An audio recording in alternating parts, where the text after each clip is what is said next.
सादे टेक्स्ट खे कैपकट में कीअं ख़ूबसूरत बनाइजे उहो सिखूं था अॼु चंद मिंटनि में। कैपकट कोर्स जो अॼु सबक़ पंजो आहे ऐं तव्हां सिखी रहिया आहियो त हिकु नॉर्मल टेक्स्ट खे कीअं ख़ूबसूरत बनाइजे।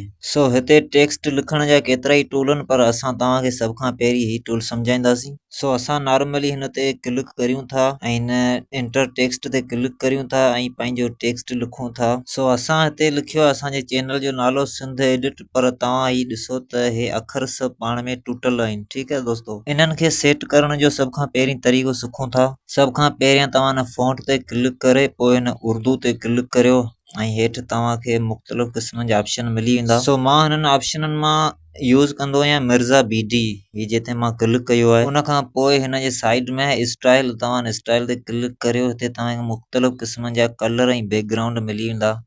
हे ॾिसो मां तव्हांखे यूज़ करणु सेखारियां पियो, तव्हां पंहिंजी मर्ज़ीअ सां इस्तेमालु करे सघो था। उन खां पोइ हिन साइड में ब्रेंड्स कलर, हे जेके कलर आहिनि से हिन जी स्पेस में ऐड कबा आहिनि। उन खां पोइ हीअ आहे स्ट्रोक जो ऑप्शन, ही ॾिसो तव्हां हिनखे वधाईंदा त स्ट्रोक वधंदो गिलो। हिन में केतिरा ई कलर आहिनि, तव्हां कलर बि ऐड करे सघो था। ही ॾिसो दोस्तों, तव्हां पंहिंजी मर्ज़ीअ कलर यूज़ करे सघो था। उन खां पोइ हीअ आहे गिलो जो ऑप्शन, ही ॾिसो हिन में तव्हांजो ई ग्लो वधंदो। ठीकु आहे, सुहिणो तमामु बहितरीनु लॻे थो टेक्स्ट।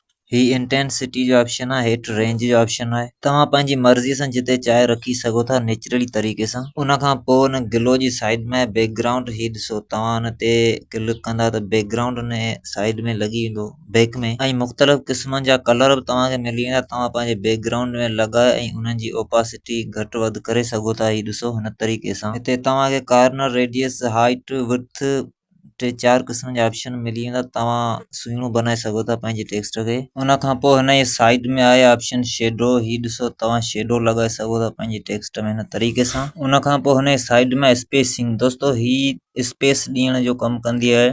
हीअ ऑप्शन स्पेस ॾियण जो कमु कंदो आहे, पंहिंजे अखरनि जे विच में स्पेस वग़ैरह ॾियण। उन खां पोइ हीअ बोल्ड इटैलिक, दोस्तों ही जेको सो ख़ासि करे इंग्लिश वर्डनि में कमु ईंदो आहे, सिंधी ऐं उर्दू में घटि ईंदो आहे। ऐं ही साइड में केस, ही बि अक्सर इंग्लिश वर्डनि में कमु ईंदो आहे। दोस्तों अगरि तव्हां मुंहिंजे चैनल खे सब्सक्राइब न कयो त सब्सक्राइब ऐं लाइक करियो, तव्हां दोस्तनि जो कुर्ब आहे। ईंदड़ लेसन असां इफेक्ट ऐं एनिमेशन जे बारे में सिखंदासीं। अल्लाह हाफ़िज़।